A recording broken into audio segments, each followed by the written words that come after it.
इसके अलावा जो आपके खर्चे होने हैं, आप एयरपोर्ट पर पहुंचेंगे और ज़ाहिर बात है कि दमाम और जुबैल का एक ही एयरपोर्ट है, खबर का भी।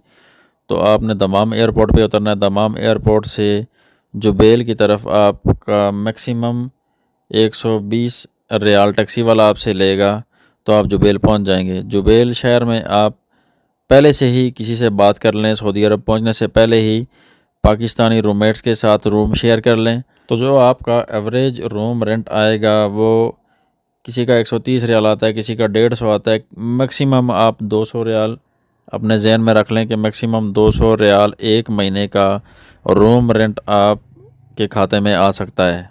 बाकी मैक्सिमम 300 रियाल में जब पार्टनर्स मिल के खाना पकाते हैं, बनाते हैं, तो मैक्सिमम 300 रियाल में वो अच्छा खाना खा लेते हैं।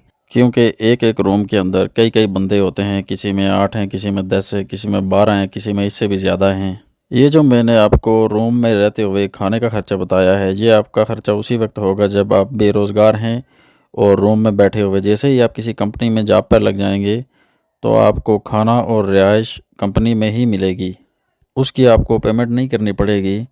अलबत्ता जो रूम आपने जुबैल या किसी और शहर में रखा होगा वो आपने परमानेंट ही रखना है, क्योंकि आप उसको छोड़ नहीं सकते। आप आज़ाद वीज़ा की हैसियत से कंपनी के अंदर काम कर रहे हैं, आप रेंटल एम्प्लॉई हैं। आपको किसी भी वक्त कंपनी से निकाला जा सकता है या आप ख़ुद भी कंपनी छोड़ सकते हैं। तो उस सूरत में आप वापस अपने उसी रूम में जाएंगे जिसका आप हर महीने किराया दे रहे हैं। बेशक आप किसी कंपनी में जाके जॉब कर रहे हैं, वहाँ कंपनी के कमरे में रह रहे हैं, कैंप में रह रहे हैं, लेकिन फिर भी जो रूम आपने जुबैल शहर में रखा होगा उस रूम का आपको हर महीने किराया पे करना पड़ेगा। क्योंकि जब तक हम आज़ाद वीज़ा पर काम कर रहे होते हैं, बेशक हम किसी कंपनी में कई सालों तक भी काम करते रहें, फिर भी हमें एक रूम इस तरह से एक्स्ट्रा रखना पड़ता है कि किसी भी वक्त हम कंपनी से रिलीज़ किए जा सकते हैं, वहाँ से जॉब ख़त्म हो सकती है या कोई भी और इशू हो सकता है, तो हम वापस उसी रूम में जाएंगे जिसका हम हर महीने पे कर रहे हैं। अलबत्ता ये है कि कंपनी में जॉब लगने के बाद आपका जो खाने का ख़र्चा है वो बच जाता है। कंपनी में जॉब लगने की सूरत में आप वो कमरा छोड़ भी सकते हैं जो आपने जुबैल में रखा हुआ या किसी और शहर में रखा हुआ है, क्योंकि अक्सर औक़ात कंपनीज़ के अंदर आपको कई सालों तक एक ही प्रोजेक्ट मिल जाता है, आप उधर ही रह रहे हैं, खाना भी खा रहे हैं, आपको रिहाइश भी कंपनी की तरफ से फ्री मिली हुई है। तो ऐसी सूरत में बहुत से लड़के वो पीछे वाला कमरा छोड़ देते हैं जिसका वो हर महीने रेंट पे कर रहे होते हैं। तो ये सिचुएशन पर डिपेंड करता है, आप रखना चाहें वो कमरा तो रख भी सकते हैं, छोड़ना चाहे छोड़ भी सकते हैं, लेकिन फिर आपके लिए उस वक्त मसला होगा अगर कंपनी से आपको अचानक रिलीज़ किया जाता है, कंपनी से निकाला जाता है। अभी तक तो मैंने आपको आज़ाद वीज़े के ख़र्चे बता दिए और आज़ाद वीज़े की कैटेगरीज़ बता दी हैं। इन वीज़ों के प्रोसेस के ऊपर पाकिस्तान में जो एक्सपेंसेस होने हैं वो आप ख़ुद भी मालूमात कर सकते हैं। अब देखते हैं कि अगर आपके पास आज़ाद वीज़ा है और वैलिड अकामा है, आप सऊदी अरब में मौजूद हैं, तो आपकी क्या इनकम हो सकती है। जब आप आज़ाद वीज़ा के साथ सऊदी अरब में मौजूद हैं तो ज़ाहिर बात है आप कंपनियों के अंदर पर हावर के हिसाब से काम करते हैं और ऐसे एम्प्लॉइज़ को कंपनीज़ के अंदर रेंटल एम्प्लॉय कहा जाता है। यानी आप आज़ाद वीज़ा पर सऊदी अरब में मौजूद हैं और किसी सप्लायर के थ्रू उस कंपनी में पर आवर के हिसाब से काम कर रहे हैं, आप परमानेंट कंपनी एम्प्लॉय नहीं हैं। तो इस सूरत में कंपनी आपको अमूमन कम से कम 10 घंटे डेली देती है। यानी डेली के 10 घंटे आपकी टाइम शीट में ऐड होने हैं और अक्सर ऐसा ही होता है कि 10 घंटे से ज़्यादा जॉब होती है। जुमे के घंटे भी इसमें शामिल होते हैं, अक्सर जुमे वाले दिन 6 घंटे मिनिमम या 8 घंटे काम होता है।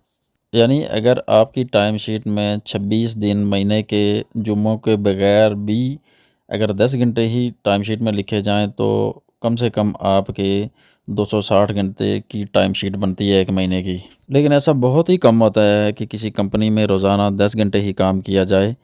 अमूमन इससे ज़्यादा घंटे ही आते हैं डेली के।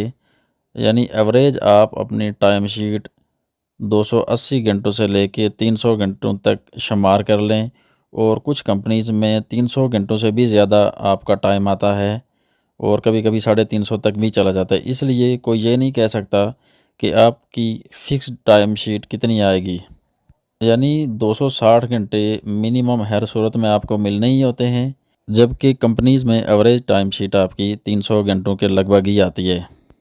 अब टाइम शीट के हिसाब से आप खुद अंदाज़ा लगा लें कि अगर आप सेफ्टी ऑफ़िसर के तौर पर काम करेंगे आरामको प्रोजेक्ट्स पर, तो आज 2024 में मुख्तलिफ़ किस्म के रेट हैं फ़ी घंटा के हिसाब से। तमाम कंपनीज़ और तमाम सप्लायर्स का रेट सेम नहीं है। किसी कंपनी में 26 रियाल फ़ी घंटा रेट है, किसी में 28 है, किसी में 30 है, 32 भी है, 35 तक आम रेट चल रहा है मार्केट में आरामको प्रोजेक्ट्स पर। अब आप इन डिफरेंट रेट्स को 260 घंटे की टाइम शीट से मल्टीप्लाई करें तो आपको पता चल जाएगा कि एक महीने में आपकी इनकम कितनी हो सकती है। अगर मैं एवरेज आपको बताऊं तो आज की डेट में सेफ्टी ऑफिसर आरामको प्रोजेक्ट्स पर मुख्तलिफ़ रेट्स के हिसाब से 7,000 से लेके 10,000 तक सैलरी कमाता है एक महीने में। इस हिसाब से एक सेफ्टी ऑफिसर अपनी 1.5 माह की सैलरी से या मैक्सिमम 2 माह की सैलरी से वो सारे एक्सपेंसेस पूरे कर सकता है जो वो आज़ाद वीज़े के ऊपर लगा कर गया है, पाकिस्तान में भी और सऊदी अरब में भी। आज़ाद वीज़ा पर रहकर आप पाबंद नहीं हैं कि आप कोई एक ही जॉब कर सकते हैं। आप यहाँ से सेफ्टी ऑफिसर के लिए सऊदी अरब गए थे, वहाँ जाकर आप एक से ज़ायद जॉब्स के लिए भी अप्लाई कर सकते हैं। अगर आपके पास आरामको सर्टिफिकेशंस हैं या आप जाकर आरामको सर्टिफिकेशन भी हासिल कर लेते हैं, मिसाल के तौर पर रिगर 3, इसी तरह से इसका फॉल्ट सुपरवाइज़र या वर्क परमिट रिसीवर, इन आरामको सर्टिफिकेशंस के लिए आपको अलग से पेमेंट भी करनी पड़ेगी। मिसाल के तौर पर वर्क परमिट रिसीवर के लिए आज की डेट में एवरेज 20,000 रियाल की फ़ीस मार्केट में दी जाती है। फिर आपके पास एक एक्स्ट्रा आरामको सर्टिफिकेशन भी आ जाती है। वर्क परमिट रिसीवर का आरामको में आजकल जो रेट है एवरेज 35 रियाल, 36, 37, 38, 40 तक भी जाता है। इस तरह से आप एवरेज टाइम शीट के साथ इसको मल्टीप्लाई कर लें जो मैंने पीछे आपको बताया। इसी तरह से अगर आप रिगर 3 के लिए अप्लाई करते हैं, रिगिंग की फ़ील्ड में अगर आप जाना चाहते हैं तो आरामको में रिगर 3 रिगिंग की फ़ील्ड का पहला स्टेप है। उससे अगर आप प्रमोट करना चाहते हैं तो फिर रिगर 2 है। अगर आप इसके बिल्कुल टॉप पे जाना चाहते हैं तो वो रिगर लेवल 1 है। यकीनी बात है कि आप रिगर लेवल 3 से स्टार्ट लेंगे और रिगर लेवल 3 का जो स्केड्यूल है, जो उसकी सर्टिफिकेशन हासिल करने के लिए जो फ़ी पे करनी पड़ती है, वो मिनिमम 20,000 से लेके 25,000 या इससे भी ज़्यादा हो सकती है आज की डेट में। और फिर इसी तरह जो मार्केट में पर हावर रेट है रिगर लेवल 3 का, वो आजकल बहुत कम हो चुका है। किसी वक्त में ये 50 रियाल पर आवर था, 55 रियाल भी था, 60 भी था, लेकिन आजकल 50 से कम ही मिलता है अक्सर। इस तरह से आप रिगर के भी डिफरेंट रेट्स को टाइम शीट के एवरेज हावर्स के साथ मल्टीप्लाई करके आप निकाल सकते हैं कि कितनी सैलरी आ सकती है रिगर लेवल 3 की। आज से चंद साल पहले जो हमारे साथ रिगर लेवल 3 काम करते थे, उनकी एवरेज सैलरी 15,000, 14,000, 16,000 इस तरह से आया करती थी। फिर इसी तरह से आप रिगर लेवल 3 से जब प्रमोट करके रिगर लेवल 2 के लिए अप्लाई करेंगे तो उसके लिए भी मार्केट में बहुत ज़्यादा फ़ी पे करनी पड़ती है। और इसी हिसाब से रिगर लेवल 2 का जो पर आवर रेट है वो भी अच्छा खासा होता है। आजकल उसका रेट भी कम है, लेकिन फिर भी मिनिमम 70-80 रियाल आज भी मार्केट में रेट है। और जब ये मार्केट में ऊपर चला जाता है रेट, तो ये 100 रियाल से भी ऊपर चला जाता है। ये आरामको की मार्केट में इसी तरह से अप डाउन लगा रहता है। कभी इसका फॉल्ट सुपरवाइज़र का पर आवर रेट 100 रियाल से भी ऊपर चला जाता है और कभी 50, 60, 70 के ऊपर आ जाता है। इसी तरह से ये अप डाउन मार्केट में लगा रहता है। कभी जॉब्स कम हो जाती हैं मार्केट में और कभी बहुत ज़्यादा डिमांड हो जाती है। जब डिमांड ज़्यादा हो जाती है तो ये रेट भी ऊपर चला जाता है। इसी तरह से जब आप रिगर लेवल 2 से प्रमोट करके लेवल 1 में जाना चाहते हैं, उसके लिए आपको अमाउंट भी बहुत ज़्यादा पे करनी पड़ेगी, एग्ज़ाम फ़ी। और उसका जो पर हावर रेट होगा वो आरामको की फ़ील्ड में जितनी भी सर्टिफिकेशंस आज तक मैंने देखी हैं, सबसे ज़्यादा जो सैलरीज़ कमाते हैं वो रिगर लेवल 1 ही कमाते हैं। आजकल उनका रेट भी कम है, लेकिन मैंने खुद रिगर लेवल 1 इस तरह के देखे हैं जो मेरे साथ काम करते रहे हैं 2015-16 के दौरान या उसके भी बाद भी। मैंने खुद रिगर लेवल 1 को 80,000, 90,000 रियाल 1 महीना की सैलरी लेते हुए भी देखा है। अगर आपका रिगिंग की फ़ील्ड में जाने का प्लान है तो आप यकीनन रिगर लेवल 3 के लिए अप्लाई करने के बाद आपके माइंड में यही होना चाहिए कि मैंने रिगर लेवल 2 भी बनना है और फिर रिगर लेवल 1 तक जाना है।